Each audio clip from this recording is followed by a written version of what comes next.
Rajni Panikar, she's head of commodities research, Phillip Commodities, and she joins us live on the show.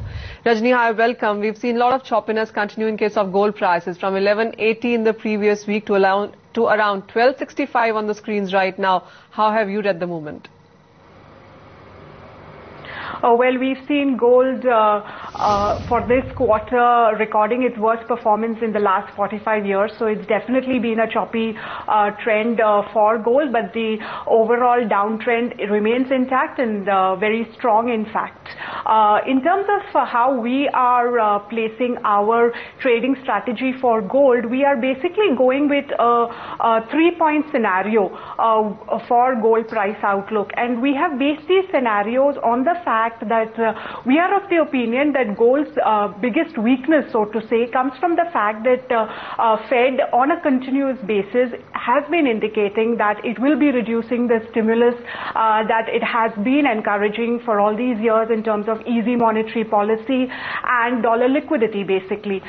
With Fed sending out that information, we've seen gold correcting to around 22% year-till-date declines. Given this background, we are of the opinion that there are three possible scenarios that we are expecting gold to play out in. The first scenario being that if Fed in its July FOMC indicates a plan to reduce the fiscal stimulus, then we might see a correction in gold all the way down to $1,100, which in rupee terms would work out to about 22,000 rupees per 10 grams or so. The second scenario that we are working for gold is that assuming the July meeting of FOMC goes as planned, and there is nothing in terms of stimulus reduction that is announced, but the same is announced in the September meeting, then we might see gold from now till about September trading in the range of about $1,200 to $1,350, which in the Indian rupee terms would be about 27,000 rupees to about 24,000 rupees. And the third scenario that we are looking for gold is that if in both the July as well as the September meeting, if Fed does not announce any stimulus reduction plans, then we might see gold rebounding to about $1,400, which is where it was before Ben Bernanke made these indications. And $1,400 works out to about 28,000 or so for the Indian gold. We are assuming here an exchange rate of about 59, but this is the way we are looking at gold over the medium term. Sure, interesting read there, Rajni, but those are the three cases that really might happen. But what side are you bending? What do you expect the Fed to do? Looking at the kind of scenario, looking at the kind of economic data that US has been throwing out for last month and more, what's your expectation? We think that if there is a plan that comes out as early as July, I think that will be, it will catch us by surprise as well. And sure. That is why we are envisaging this scenario of $1,100. But our take is that any such plan should come in by about in the September meeting, and the reduction for the stimulus should happen about the second quarter of next year. That is what our house view is. Fair thing. Rajni, how are you looking at the silver prices? Because there has been a lot of movement into that one as well. That is being touted as the worst performing commodity for 2013 till time. What's your sense? What are the kind of range that you're working with on for the rest of 2013 now? For silver, we are looking at possibly some amount of support coming in at these levels. But frankly speaking, our current focus is more or less on gold, where we are seeing these, these possible signals. Silver is very choppy, very difficult. So we don't have a strategy as such in place for silver. Sure.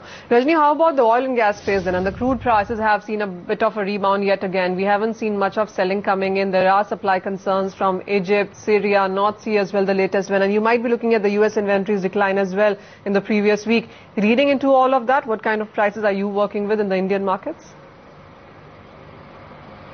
For the Indian market, if before the July expiry we get an opportunity to go long in crude about 100 rupees or so from current levels, which is about 57.50 for the July MCX contract, then we would look to buy at those levels, place a stop 100 rupees below that, 56.50, and perhaps look for a target of 59. However, in the broader range, in terms of the international market, crude is nearing the resistance of 98, 99, which it has has been for the short term. If we see a breach of resistance around those levels, then we will see crude rallying to about 105, 110 levels.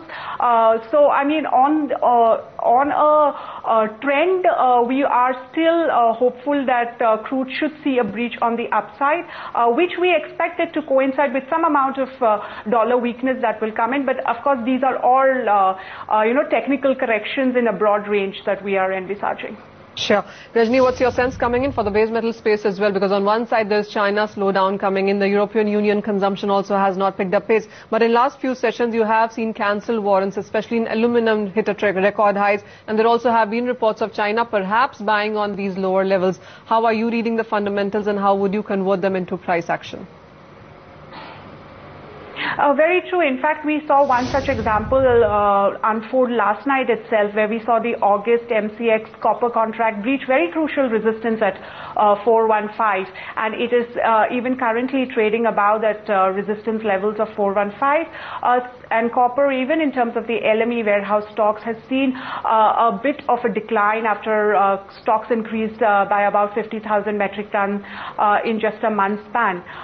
Given that, we expect that we could look at a short-term buying opportunity that we are seeing in copper at current levels for a target of about 425, 430 with a stop at about 410.